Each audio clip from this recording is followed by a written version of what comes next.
随着大选日期临近，美国副总统、民主党总统候选人哈里斯与美国前总统、共和党总统候选人特朗普的竞争愈发激烈。最新的民调显示，两名候选人的支持率势均力敌，此次大选充满不确定性。美国全国广播公司14号发布的最新民调显示，哈里斯与特朗普均获得了48%登记选民的支持。另有4%的受访者表示，当必须在两党候选人之间做出选择时，他们犹豫不决，或者不会投票给其中任何一个人。外界注意到，相较9月份的民调，二人之间的竞争态势发生了一些变化。之前哈里斯5个百分点的略微领先优势已不明显。随着美国总统选举进入全力冲刺阶段，特朗普和哈里斯与他们的助手也都在一些民众关心的重要议题上继续加大政策宣传。特朗普13号在亚利桑那州举行的一场集会上承诺，如果他能够再次当选总统，将额外雇佣1万名边境巡逻人员。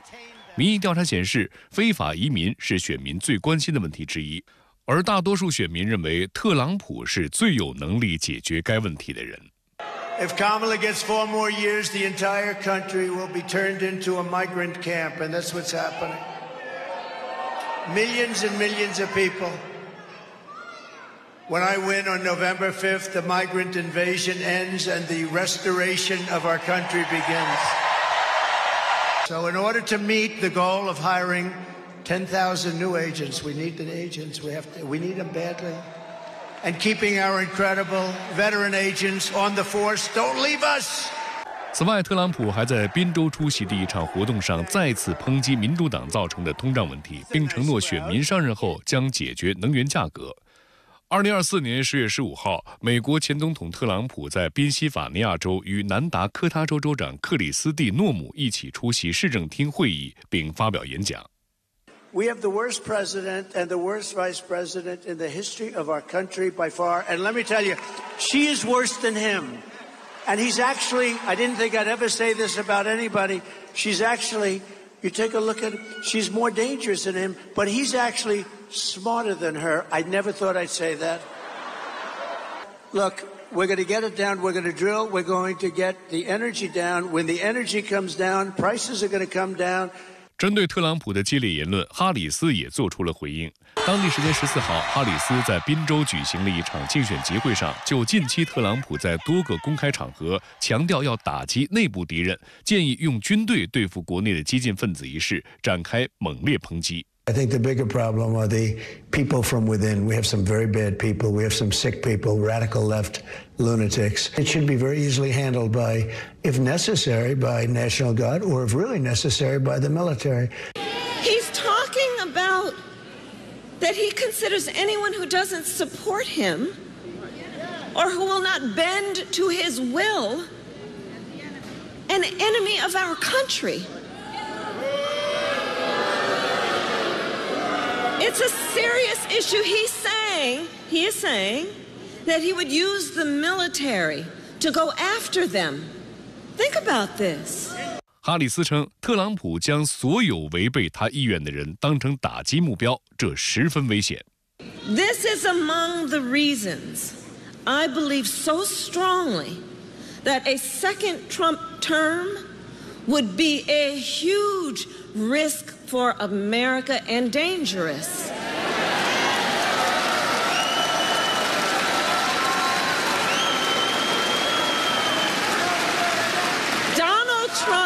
Donald Trump is increasingly unstable and unhinged. 除了对特朗普展开反击之外，哈里斯也在紧锣密鼓地接受媒体采访，宣传自己的政见。最近，一向立场亲前总统特朗普的福克斯新闻也宣布将于16号采访哈里斯，这让特朗普十分不满。特朗普说，福克斯已经彻底迷失了方向。他还称，哈里斯选择非常温和的主持人拜尔来做采访是聪明的决定，而他更希望看到一个更强硬的记者来采访哈里斯。福克斯对民主党人变得如此软弱，这不仅污染了电视广播，也让福克斯变得无足轻重。据了解，这将是哈里斯第一次接受福克斯新闻采访，也是他成为民主党提名人以来第一次接受意识形态舒适区以外的新闻媒体采访。此外，哈里斯和特朗普都盯上了少数族裔这一重要票仓，两人近期甚至做客同一家西语电视台的政治类互动访谈节目，试图直面拉美裔选民拉选票。但阿拉伯裔美国人政治行动委员会14号表示，他不会支持哈里斯或特朗普。阿拉伯裔和穆斯林不投票或投票给第三方，哈里斯当选的机会可能会受到影响。自10月9号完全切断与韩国连接的公路和铁路后，15号中午，朝鲜在38县自己境内一侧炸毁了连接两国的部分道路，韩军随即进行应对射击。当天，朝鲜劳动党中央委员会副部长金宇正发表谈话称，韩国军方就是此次无人机渗透事件的主谋，挑衅者必将付出代价。韩国和朝鲜之间的紧张对立局势持续升级。据韩国军方联合参谋本部15号消息，朝鲜于当天中午12时左右，在朝韩38县以北的朝方一侧炸毁了连接两国的跨境公路京义线和东海线北侧的部分路段。韩方公布的视频显示，现场浓烟四起。 저기서 지금 폭발을 해서 크게 들렸는지 모르는데 한 이틀은 약간 크게 들렸어요. 저 팡팡 약간 그런 식으로. 오면 조금 지금처럼. 韩国军方称，朝鲜的爆破行动未对韩方造成任何损害。作为回应，已在38县以南的韩方一侧范围内进行了反制射击。韩军方还表示，对于朝方此举并不意外，因为在此前一天，也就是14号，已通过监视设备观察到朝鲜疑似在进行炸毁道路的准备活动。目前，美韩正加强监视和警戒态势，同时保持充分准备。本次遭到炸毁的京义线和东海线道路是朝韩之间具有历史意义的交通线，分别位于朝鲜半岛的西海岸和东海岸。其中京义线是一条全长499公里的铁路，从首尔站出发，途经高阳市、坡州，前往朝鲜的开城、平壤、新义州。最早通车于1906年日本殖民期间。而东海线又称东海北部线，是1937年开通的铁路，连接襄阳至元山，全长180公里。1950年朝鲜战争爆发以后，两条铁路线宣告中断。此后，在朝韩历史和解的努力当中，两条铁路线及其附属公路交通一度重新开通，被视为朝韩和解与合作的象征。韩国统一部发言人具炳山15号表示，朝韩铁路和公路被毁的责任在于朝鲜。他还称，作为朝韩峰会后启动的合作项目，京义线和东海线使用了平壤要求的贷款协议提供的材料和设备建造，总额达1.3亿美元，朝鲜仍有义务偿还贷款。有分析认为，朝鲜近期从无人机事件到炸毁朝韩连接通路的一系列高调举动，也具有彻底切断朝韩同族血脉和两国联系的象征性意义。半岛军事突然升温并不是某个事件导致的，应该说是两个朝韩关系的整体的底色导致的。因为今年以来，朝鲜已经把韩国设定为永久的敌国，而韩国的统一政策里边，也是删除了以和平为基础的统一，两国关系的敌对性整体上增加了，这也导致了两国因为一些特殊的事件而导致关系紧张的可能性。目前，朝鲜方面暂未对韩方发布的上述消息作出回应。15号当天，朝鲜劳动党中央委员会副部长金宇正发表谈话称，朝方已掌握韩国军方无人机渗透进入平壤事件主谋的确凿证据，挑衅者将为此付出代价。外界注意到，金宇正在过去几天已连续发表讲话。他在14号表示，无人机渗透至平壤事件由韩国军方主导，并将韩国描述为美国驯养的势力，指美国也应当为此事负责。据朝中社报道，朝鲜最高领导人金正恩14号主持召开了国防和安全会议。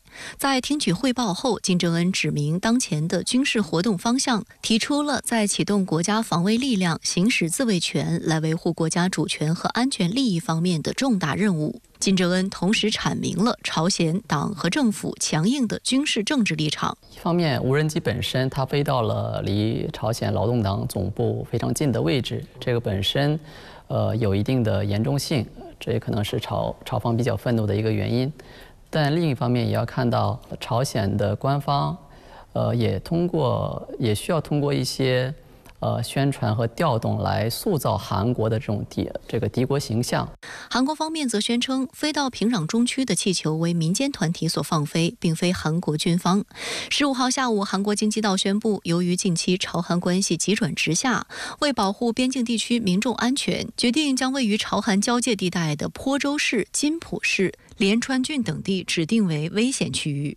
禁止市民团体在这些地区利用气球向朝鲜放飞传单等物品。根据韩国相关法律，任何参与散发此类传单的人将被处以最高1年监禁，最多1000万韩元（约合人民币5.23万元）的罚款。值得注意的是，这一决定由京畿道地方政府宣布，而非韩国总统府。外界担忧这将无法禁止从韩国其他地区放飞反朝气球的行为。半岛紧张局势持续升级，引发国际社会各方关切。在15号的中国外交部例行记者会上，发言人毛宁表示，作为半岛近邻，中方关注半岛局势发展和朝韩关系动向。半岛局势紧张，不符合各方的共同利益，当务之急是避免矛盾进一步激化。中方致力于维护半岛和平稳定，推动半岛问题政治解决的立场没有变化，我们也希望各方共同为此做出努力。